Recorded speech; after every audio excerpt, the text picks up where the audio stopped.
ওসমান হাদি গুলিবিদ্ধ হয়েছেন। আমরা জানি তিনি ঢাকা ৮ নির্বাচনী এলাকায় স্বতন্ত্র নির্বাচন করছেন এবং এক ধরনের অভিনব প্রচারণা আমি প্রায় দেখি তিনি ফেসবুকে আপলোড করেন, কোনো পোস্টারিং করছেন না। তিনি নিজে যান, ফজরের নামাজের পর থেকে বিভিন্ন অলিতে গলিতে ঘুরে বেড়ান। খুবই মর্মান্তিক ঘটনা এবং সোফার আমরা যা জানতে পেরেছি, পত্রপত্রিকায় দেখলাম তার গুলি বাম কানের নিচে বিদ্ধ হয়েছে। এটা খুবই ডেঞ্জারাস জায়গা এবং চিকিৎসকরাও বলছেন তার অবস্থা আশঙ্কাজনক। প্রাথমিকভাবে আমরা হাদির জন্য প্রার্থনা করি, আমরা আন্তরিকভাবে প্রার্থনা করি হাদি ফিরে আসবেন এবং খুব খারাপ কিছু হবে না। ফিরে এসে তিনি আবার এই নির্বাচনে অংশগ্রহণ করবেন।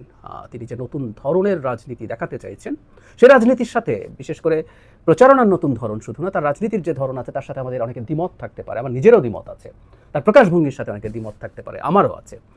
কিন্তু এই রকম বিভৎস কোনো ঘটনা বাংলাদেশে ঘটা আমরা কোনোভাবে নিতে পারি না। হাদি ফিরে আসুন, আমরা প্রার্থনা করি যার যার জায়গা থেকে, এবং তিনি আবার নির্বাচনী প্রচারণায় অংশগ্রহণ করুন স্বতঃস্ফূর্তভাবে, আরও বেশি শক্তি নিয়ে আমরা সেটা চাই। কিন্তু একটা বিপদের কথা একটু বলে রাখা দরকার। আমাদের দেশে যা হয় আর কি, এই ধরনের একটা ঘটনা ঘটার পর, এমনকি উনি ঠিকঠাকভাবে ফিরে আসলেও এই কাজটা কে করেছে এটা নিয়ে চুলচেরা বিশ্লেষণ শুরু হওয়া উচিত। এটা ভয়ঙ্কর একটা ঘটনা। কিন্তু আমরা এমন কিছু যাতে না করি আমাদের দেশে এই মুহূর্তে ক্রিয়াশীল যেসব রাজনৈতিক দল এবং শক্তি আছে, স্টেক হোল্ডার্স আছে, তাদের মধ্যে কোনো ভয়ঙ্কর সংকট তৈরি হয়। এই সংকটটা তৈরির চেষ্টাও বিভিন্ন জায়গা থেকে হবে। মানে ওসমান হাদির ওপরে এই হামলা আসলে কোন দিক থেকে হতে পারে? আমরা যদি ওসমান হাদির বক্তব্য কর্মকাণ্ড দেখার চেষ্টা করি, তিনি এই গণ অভ্যুত্থানের খুবই গুরুত্বপূর্ণ ভূমিকা পালন করেছেন। পরবর্তীতে আওয়ামী লীগ এবং ভারত বিরোধী অত্যন্ত কঠোর ভাষায় তার বক্তব্য আছে। সুতরাং উনি কাদের টার্গেটে পরিণত হতে পারেন আমরা বুঝতে পারি।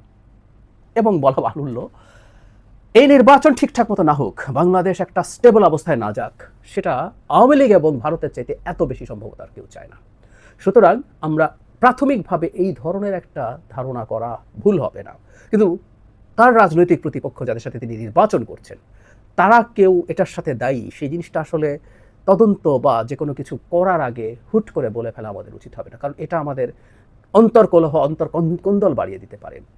সাধারণ কাণ্ডজ্ঞান বলে, কমন সেন্স বলে যে রাজনৈতিক প্রতিপক্ষরা এই ধরনের কোনো কাজ করার কথা না। কারণ যে পরিস্থিতি বর্তমানে বিরাজ করছে, একটা নির্বাচন হওয়ার জন্য যেভাবে সবাই মুখিয়ে আছে, সবাই নিজেদের মধ্যে অন্তত এই পর্যায়ের সংঘাত, কখনো কখনো তাদের মধ্যে ঝগড়াঝাটি, কখনো বাড়াবাড়ি, কখনো মারামারিও হতে পারে, আমি এটা অস্বীকার করছি না, কিন্তু এই পর্যায়ে যাওয়ার কথা না।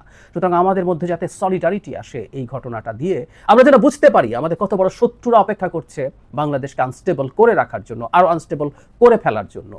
ফলে সেই জিনিসটা আমাদের একটু মাথায় রাখা জরুরি, আমরা নিজেদের মধ্যে যেন কোন্দলে জড়িয়ে না পড়ি। আবারও বলছি, আগেও বলেছি, তার রাজনীতি, তার প্রকাশভঙ্গি, এগুলোর সাথে আমাদের দ্বিমত থাকতে পারে। ব্যক্তিগত জীবনে তিনি অসাধারণ মানুষ, অসাধারণ বিনয়ী মানুষ। তার সাথে আমি একাধিকবার টক শোতে পার্টিসিপেট করেছি, আমি দেখেছি অত্যন্ত বিনয়ী একজন মানুষ। আদিকে আমরা যেভাবে বক্তব্য দিতে দেখি, কথা বলতে দেখি, তার সাথে তার ব্যক্তিগত পর্যায়ের ইন্টারাকশন দেখলে অনেকেই মেলাতে পারবেন না। এটা তার রাজনৈতিক কৌশল, এটা তার রাজনীতি। প্রায় বলি যে আমরা গণতন্ত্রের কথা যখন বলি, আমরা গণতন্ত্র মানে হচ্ছে আমি আমার দ্বিমতের জায়গা, দ্বিমতের যে ক্ষেত্রগুলো আছে, দ্বিমতের যে রাজনীতি আছে, সেটার ক্রিটিসিজম আমি করব। আমি জামায়াত শিবিরের রাজনীতির ক্রিটিসিজম করি, আমি ডাকসু নির্বাচনের আগে শিবিরকে ভোট না দেওয়ার জন্য আহ্বান জানিয়েছি, এই অধিকার আমার আছে। কিন্তু তারা যখন জিতেছে আমি তাদেরকে অভিনন্দনও জানিয়েছি। ঠিক একইভাবে ওসমান হাদির যে রাজনীতি, এক ধরনের ডানপন্থী পপুলিস্ট রাজনীতি, আমরা এভাবে যদি এটাকে ডিফাইন করি, এটা একটা গ্লোবাল ট্রেন্ড। হাদি আসলে সেটারই একটা প্রোডাক্ট বলে আমি মনে করি। এই থিওরিটিক্যাল আলোচনা আরেকদিন করব। তার সাথে আমাদের দ্বিমতের পরও তার অধিকার, তার রাজনীতি, সেটা রাজনীতি করার অধিকার, সেই জিনিসগুলোর খুবই পক্ষে থাকব। সবচেয়ে জরুরি কথা, আমরা নিজেদের মধ্যে হানাহানিতে জড়িয়ে না পড়ি। বাংলাদেশে নির্বাচন হতে দেয়া হবে না, নির্বাচনকে ধ্বংস করে দেব, বানচাল করে দেব, এই চেষ্টা চলছে, চলবে আরও। আমি যদিও মনে করি নির্বাচন হবে, আমি এরপরও মনে করি, কিন্তু এই ধরনের ঘটনা আরও ঘটার প্রবাবিলিটি আছে। আমাদের নিজেদের মধ্যে যাতে আমরা বিবাদে না জড়িয়ে পড়ি, শুরুতেই বলেছি কারা আসলে এটা করতে পারে, তাদের ব্যাপারে যেন আমরা আরও বেশি সতর্ক থাকি।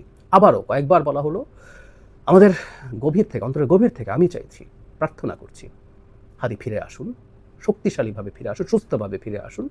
আবার তার স্টাইলের প্রচারণা, এটা একটা অসাধারণ নজির। একটা মানুষ পোস্টার ছাপাচ্ছেন না, বিরাট সকল শোডাউন করছেন না, হেঁটে হেঁটে হেঁটে হেঁটে নিজের এলাকায় ঘুরে বেড়াচ্ছেন, মানুষের সাথে কথা বলছেন। এটার এই রকম প্রচারণায় আমরা ভবিষ্যতে চাই, যেখানে কোটি কোটি টাকা ছাড়াও একজন মানুষ নির্বাচিত হতে পারেন। আমরা হাদিকে আবার সেই রকম ভূমিকায় দেখতে